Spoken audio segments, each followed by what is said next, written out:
And for Nvidia to continue to work, we think there are going to be other winners. We think that the foundation model players are going to be very big winners, $15 to $20 trillion in market cap in the next 5 to 10 years. We put out a piece in our Sunday newsletter you can find on arc-invest.com, and we're going to put out a lot more on this. So OpenAI leading the charge, really, Anthropic, xAI, so Elon Musk and team, and even Elon, I think, is saying those three, and Google with Gemini are the big four. And, you know, unlike the railroad era, when many people are comparing this to the railroad era, I think that the four winners are showing themselves very quickly. Whereas in the railroad era, which, by the way, accounted for 63% of the stock market in its heyday in the early 1900s, unlike the railroads, hundreds, I think there were hundreds, we can focus on the big winners. This space is moving so quickly and is going to become so big because it's effectively substituting software for labor. Not that this is going to kill jobs at all. It's going to make people much more productive. And they're already seeing it with ChatGPT just as a starter. Cathie Wood, CEO and CIO of ARK Invest, discussed her firm's investment in OpenAI, which is now the third largest position in ARK's venture fund. Wood emphasized that ARK has been studying AI for over a decade, and she believes that, while Nvidia has led the charge, other companies like OpenAI, Anthropic, and Elon Musk's xAI will emerge as significant players. She predicts that the foundation model players will drive market growth, estimating $15 to $20 trillion in market capitalization over the next 5 to 10 years. Wood also highlighted how AI is fundamentally reshaping industries by making workers more productive, not by replacing them. In response to questions about Elon Musk's criticism of OpenAI, Wood clarified that Musk's concerns are more historical, whereas ARK is focused on the future. She noted that despite their differences, Musk still acknowledges OpenAI as a leader in the space. ARK's investments target companies that are expected to be the big winners in the rapidly evolving AI sector. Wood pointed out that the current momentum in AI is comparable to the railroad era, with the leading companies already becoming clear, unlike the hundreds of competitors that emerged during the railroad boom. Regarding the performance of ARK's innovation fund, Wood addressed concerns about its underperformance relative to the S&P 500. She explained that the fund had experienced both highs, such as a 360% rise during the COVID boom, and challenges, including valuation and market concentration issues. However, she is optimistic about the future, citing tailwinds like declining interest rates, reduced market concentration, and favorable valuations. Wood believes that these factors, coupled with ARK's focus on disruptive innovation, position the fund for strong growth moving forward. CEO and CIO of ARK Invest, OpenAI is now the third largest position in the ARK Venture Fund. Cathie, it's great to have you on. Welcome. Thank you, Morgan. Happy to be here. Happy to see you. So I want to start right there because this was a record fundraising round. We know there was a lot attached to this fundraising round, including a promise of a conversion to a for-profit entity. Why did you feel it was compelling to invest now and at this valuation?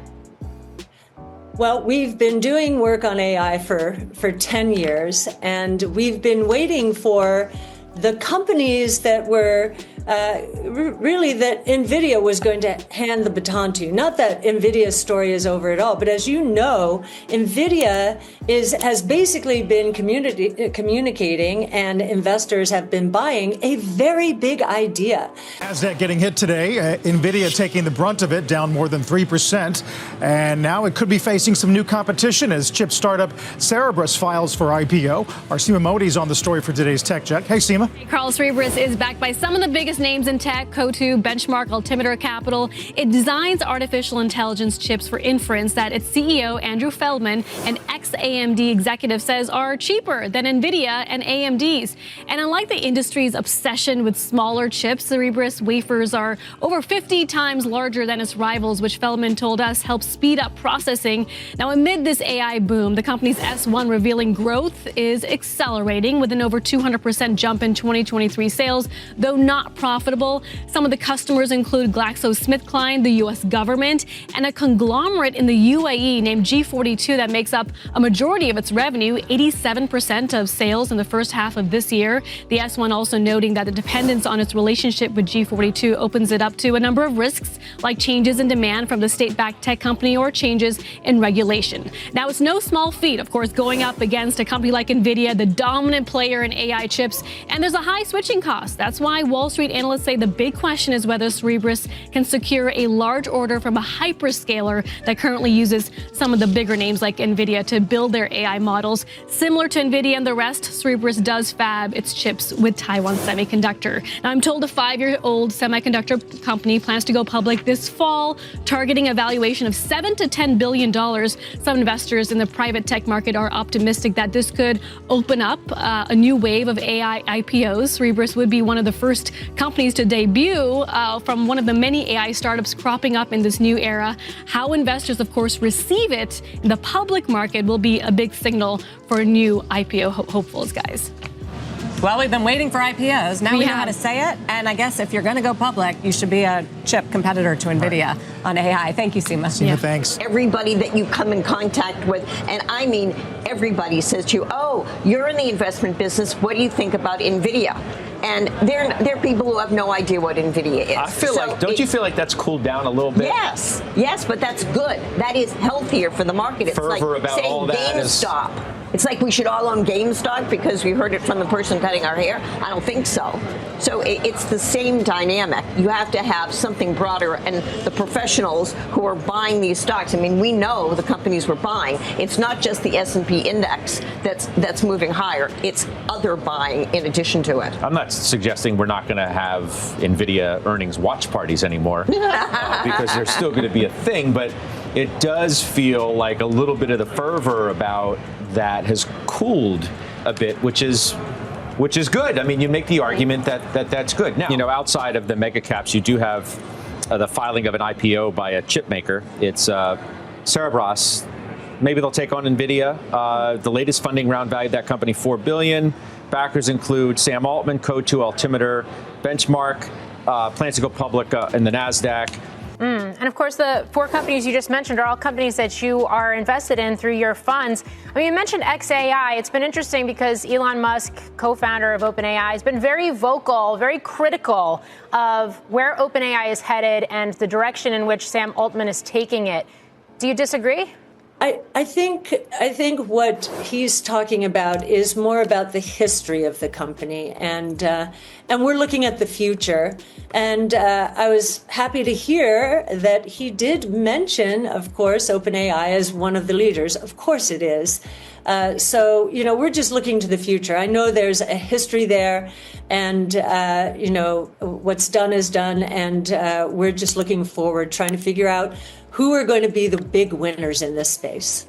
Cathie, I want to look back at the innovation fund for a moment. Over some periods of time, see the S&P is up 34% over a year, beating ARK Innovation by 14 points, 94% over 5 years, beating that fund by 84 points, 191% over 10 years. That's for the S&P, beating the innovation fund by 64 points pretty much since inception. What do you say to investors who look at that performance and doubt that you're making the right calls? Yes, I would say, first of all, our compound annual rate of return since inception has been nearly 10%. We went through a boom in 2020 during COVID, where we were up 360%. And we had valuation and interest rates and concentration in the markets working against us. We are a diversified exposure to innovation, truly disruptive innovation. I would focus people on the fact, and looking at your chart there, that if you take away that boom and bust, what we have now is 3 forces working for us and a long base. Again, you take away, you can say we have a base after that period. You can look since 2018, we've been basing. And I remember saying this with Tesla at the time. The longer the base, the bigger the breakout. And we certainly were right there. The three forces that I think are going to become tailwinds now, they have been headwinds. Interest rates, they're coming down. And I think despite what we saw in the employment report today, I do think that they will come down more than people think during the months ahead. The second is the concentration in the market towards the Mag 6. That is starting to dissipate, and I think that will work in our favor. And then the third is valuation. During August, when the market got hit, our valuation, as measured by enterprise value to EBITDA, dropped to nearly a market multiple. We were basically sitting on a market multiple at 21 times EBITDA, enterprise value relative to EBITDA. Now, we do adjust it for stock-based compensation, which is really important when it comes to innovation, alignment with shareholders, as well as normalize R&D. But that valuation is twice the market's, and we hit the market. So now I'm looking at what were headwinds turning around and becoming tailwinds. Cathie Wood's discussion highlights her confidence in the transformative power of AI, and ARK invests strategic positioning within the sector. Despite Nvidia's dominance, Wood believes that companies like OpenAI, Anthropic, and xAI are poised to become major winners, driving substantial market growth in the coming years. She compares the current AI landscape to the railroad boom, noting that the leaders are emerging much more quickly this time. Wood also emphasized that AI will enhance productivity without eliminating jobs, reflecting her long-term optimism about the future of AI-driven industries. In addressing ARK's innovation fund performance, Wood acknowledged past volatility but remains focused on long-term growth. She is confident that recent headwinds, such as high interest rates and market concentration, will soon turn into tailwinds, benefiting ARK's investments in disruptive innovation. By looking beyond short-term fluctuations, Wood believes the fund's exposure to game-changing technologies positions it for a strong breakout in the future. Do you agree with Cathie Wood's prediction that foundation model companies like OpenAI will dominate the AI market in the next decade? How do you see the role of AI evolving in terms of enhancing productivity without replacing jobs?